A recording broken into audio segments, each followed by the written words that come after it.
자, 앞서 예고해 드린 대로 지금부터 이재명 윤석열 두 후보의 미래 비전 발표를 실시간으로 전해드리겠습니다. 자, 먼저 이재명 후보의 이야기부터 들어보겠습니다. 대표님 진심으로 감사드립니다. 아주 짧은 시간이긴 한데 제가 요약해서 제 의견을 몇 가지만 말씀드리도록 하겠습니다. 요즘 우리 사회의 균열과 갈등이 심합니다. 특히 그 중에서도 우리 청년 세대들의 갈등이 정말로 심각하고 그들이 경쟁을 넘어서서 친구와 전쟁을 치르고 친구가 적이 되어버리는 이런 안타까운 현실을 우리가 목도하고 있습니다. 이 문제를 해결하는 것은 곧 우리 미래의 문제를 해결하는 것이기도 합니다. 그런데 이 문제 해결의 출발점을 우리는 공정한 룰을 통해서 해결해 보려고 시도합니다. 예를 든다면 정시냐 수시냐, 교육의 방식을 어떻게 할 것이냐. 그 문제도 물론 중요합니다만 더 근본적으로는 기회의 총량을 늘려서 그들이 실패해도 다시 일어설 수 있고 또 과감하게 도전할 수 있는 그런 상황을 만들어주는 것이라고 생각합니다. 우리는 사실 이 자리에 앉아 계신 저와 비슷한 또래의 기성세대들은 기회가 넘치는 세상을 살았습니다.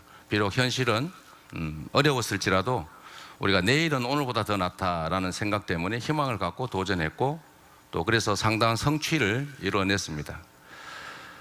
그런데 안타깝게도 기회 총량이 줄어드는 시대, 즉 저성장 시대를 맞이하면서 결국은 이미 이 사회에서 일정한 지위를 차지하고 있는 소위 말하면 기득권을 가지게 된 기성세대와 달리 우리 청년 세대들, 신규 세대들은 기회를 잃고 사실 경쟁에서 지면 탈락해야 하는, 어쩌면 도태될지도 모른다는 두려움을 갖게 된 것 같습니다.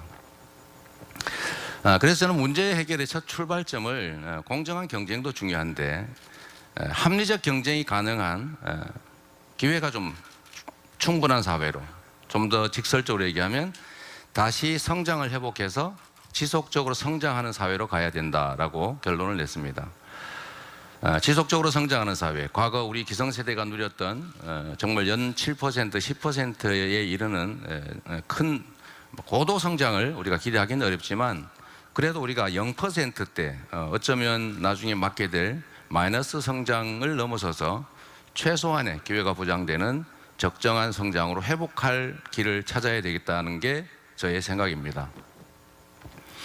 이 성장을 회복하는 방법은 대체로 제가 보기엔 두 가지 루트가 있는 것 같습니다. 그 첫 번째는 우리가 처한 상황을 기회로 만드는 것입니다. 지금 전 세계적으로 팬데믹 또 디지털 전환, 그 중에 특히 신재생 에너지로의 전환, 즉 탈탄소 사회로의 전환을 우리가 맞이하고 있습니다. 피할 수 없습니다. 피할 수 없으면 활용해야 합니다. 그래서 저는 이런 전환적 위기를 기회로 만들어서 새로운 성장의 토대로 만들어야 되겠다는 생각을 합니다. 사실 어렵지 않습니다. 우리가 평상시에는 이 순서를 바꾸기가 어렵습니다. 그러나 위기 국면, 전환적 국면에서는 하기에 따라서 얼마든지 순서가 바뀔 수 있죠. 마치 스케이팅 선수들이 코너웍을 할 때 순서를 바꾸는 것처럼 말입니다. 저는 이거를 전환적 성장이라고 제가 이름 붙였습니다. 위기 속에는 반드시 기회 요소가 있습니다. 이 기회 요소를 잘 활용해서 위기 국면을 잘 관리하면 어쩌면 다른 나라보다 반발짝 앞서서 무한한 기회를 누리는 선도 국가로 갈 수 있습니다. 사실 우리가 대공황 때 뉴딜이라고 하는 정책을 사용했고 그게 미국의 50년 장기 호황의 토대가 되었다고 저는 알고 있습니다. 정책의 내용은 그 이전과는 질적으로 다른 상황에 부합하는 질적으로 다른 정책을 만들어낸 것이죠. 질적으로 다른 사회에 적응하기 위해서는 양적인 변화로는 부족합니다. 확장판으로는 안 된다는 거죠. 완전히 새로운 정책을 해야 됩니다. 그게 뉴딜이었죠. 노동조합을 인정하고 노동조합의 힘을 실어주고 분배를 강화하고 또 국가의 역할을 확대하고 완전히 반대로 간 것이죠. 사회적 논란도 많았지만 결국은 50년 호황의 근거가 됐고 미국의 중산층이라고 하는 데가 아주 튼튼하게 자리를 잡았습니다. 지금 현재 미국의 바이든 정부가 똑같은 정책을 시행하고 있습니다. 물론 구체적 내용은 다르지만 본질은 같습니다. 완전히 새로운 정책들. 저는 완전히 그 새로운 정책의 핵심을 몇 가지로 꼽고 있습니다. 첫 번째는 이제는 화석 연료에 의존한 이 전통 제조업만으로는 도저히 국제 경쟁에서 살아남기 어렵다는 것입니다. 핵심은 신재생 에너지 체제로의 대전환을 우리가 끌려갈 것이 아니라 선도적으로 치고 나가야 된다는 것이죠.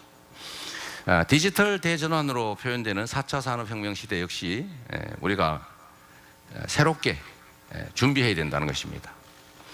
그래서 저는 첫째로 우리가 약한 부분에 국가의 대대적인 투자가 필요하다고 생각하는데 그 첫 번째가 바로 기초과학, 그 다음에 첨단 기술에 대한 국가의 투자와 지원입니다. 사실 응용과학기술의 부분들은 수익이 일정 정도 보장되기 때문에 기업들이 자유로운 환경만 정부가 보장하면 얼마든지 헤쳐나갈 수가 있습니다. 그런데 문제는 수익이 보장되지 않는 기초과학 영역, 또 성공의 가능성이 매우 희박하지만 꼭 필요한 첨단 기술 영역은 사실 기업들이 하기가 어렵죠.